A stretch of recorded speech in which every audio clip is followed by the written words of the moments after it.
Many people associate the word Socrates, or the name Socrates, with philosophy. And I think that various people have various ideas of who Socrates was and what he represented. And so some people talk about a Socratic method. Some people talk about a Socrates who was very skilled at setting forth arguments and, in effect, trapping people in their own contradictions. What I find appealing about the idea of Socrates is the idea of the examined life and the commitment to an examined life, and that as humans we are uniquely gifted that we have the possibility of living an examined life. But what I didn't like and have never liked about the image of Socrates is this somehow skilled lawyer who manipulates people and maneuvers them into a kind of entrapment. I found it very appealing that he was in the marketplace. There were no universities yet. So he was out with the people, so to speak. But this idea of entrapment I found singularly unappealing. If he already knew where he was moving towards, then it didn't seem to be the kind of philosophy that I wanted to think about and practice. And in addition, the kind of philosophy that I was interested in was a wide variety of people, including children. And to be that kind of masterful manipulator, I thought I was out of place with children. So the idea, though, of philosophy as an activity that begins in wonder and then unfolds through that wonder really appealed to me. And then also the idea from Socrates that the one thing that I know is that I know nothing. And that rather than see that as irony, I like to think of it as a fresh beginning. That anytime I come to a situation, I really don't know. And I don't want what I do know to encroach upon what's about to happen. And so that idea of Socrates, of a fresh beginning, but then with this different agreement of, or this different notion of being gentle, gently so. Because to find what I think original philosophy looks like, wonder in its full glory, is to be in the presence of children. And so if you can have that naive in the best sense beginning, and you have a circle of children, and in your mind is gentleness, then they will open up. And the opening up is into why I want to use the word inquiry. So it means that we're going to take a topic and we're going to think about it together. There's no thought of entrapment. That's the farthest from our mind. Where does our wonder take us? And so this expression, gently, Socratic inquiry, has come to capture for me an essential part of what I see that we're about. I think children unselfconsciously in the intellectually safe community are gently Socratic. They're not argumentative with each other. They're not challenging each other. If there's something that's diametrically opposed to what they think, most often it's almost a kind of delightful surprise. Oh, I wouldn't have thought of that before. That's really interesting. So they are unselfconsciously gently Socratic, and what we need to do as adults, if we want to engage in that with children, is to rediscover the gentle Socrates that's in all of us. So that's the genesis, if you will, of gently Socratic. Mm-hmm.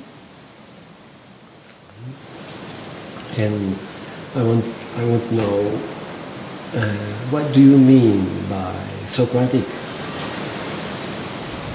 Socratic. Socratic.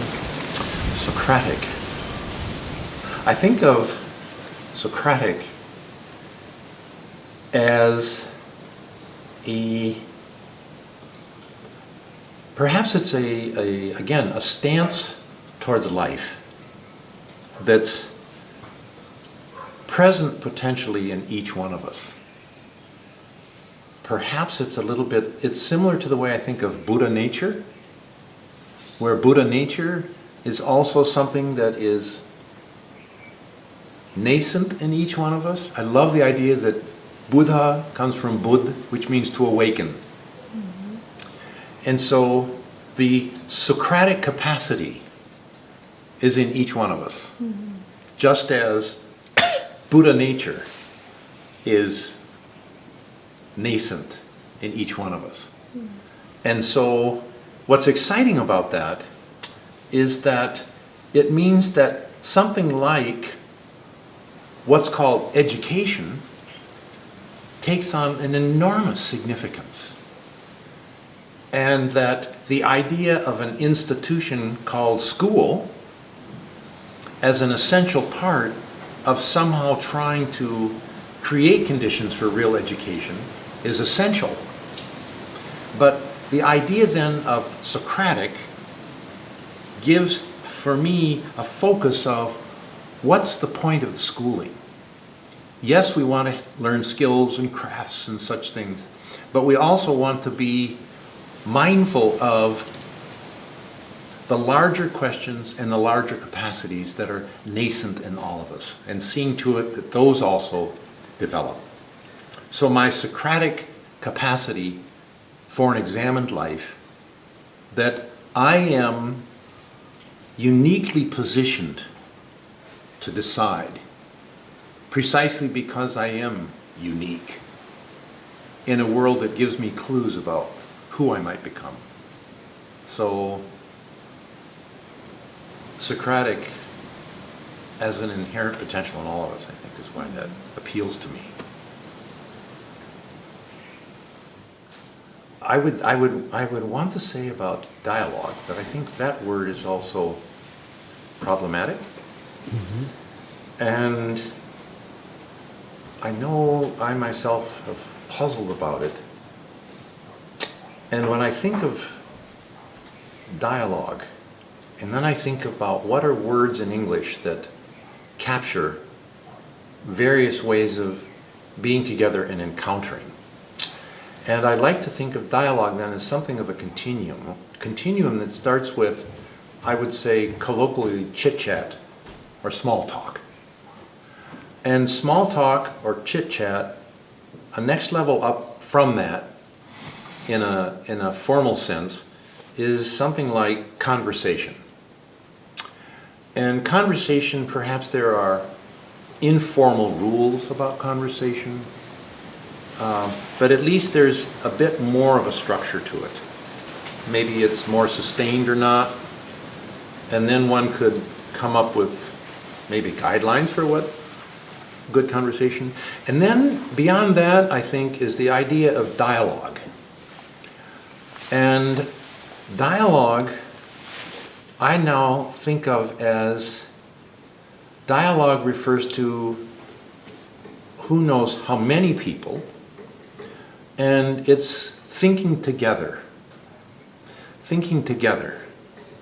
And what distinguishes conversation from dialogue is that there can be a conversation where there's perhaps very little thinking together. And to participate in real dialogue, there are certain conditions that have to be in place. And I think one of the most important ones, as I understand dialogue, is the ability to genuinely, really suspend one's own point of view or worldview, or preconceptions, if you will, and to be genuinely present to the other person, and to the best of your ability to really listen to that person, and to be open to hearing what it is that they're saying, not through the filter of my lenses, but to the extent that it's humanly possible, in its purest form, to hear or listen to what they are actually saying. And that in the dialogue then, in the thinking together, unlike a conversation, And I think unlike argument, where argument becomes a different form of exchange, where persuasion becomes an additional element.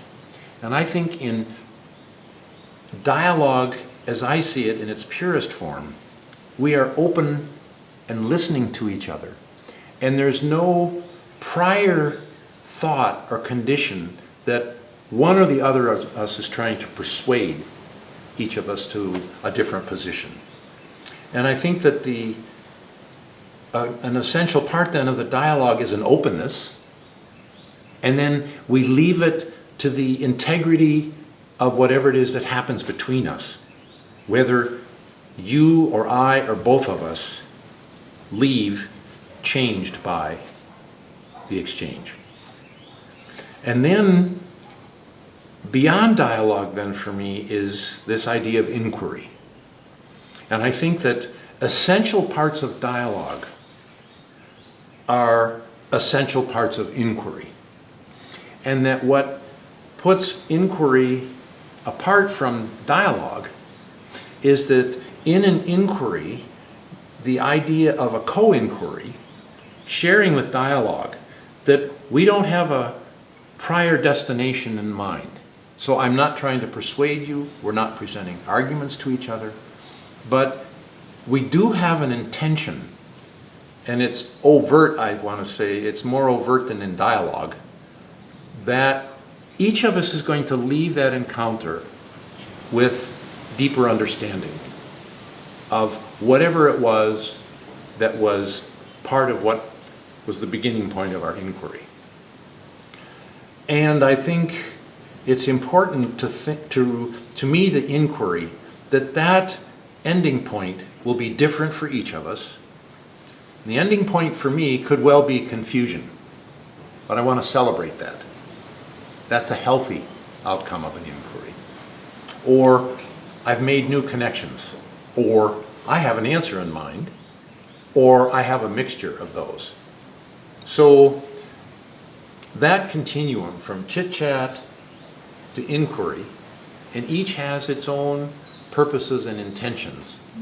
But I know that's been very helpful for me, and sitting in any kind of a context and thinking, did we have an inquiry today?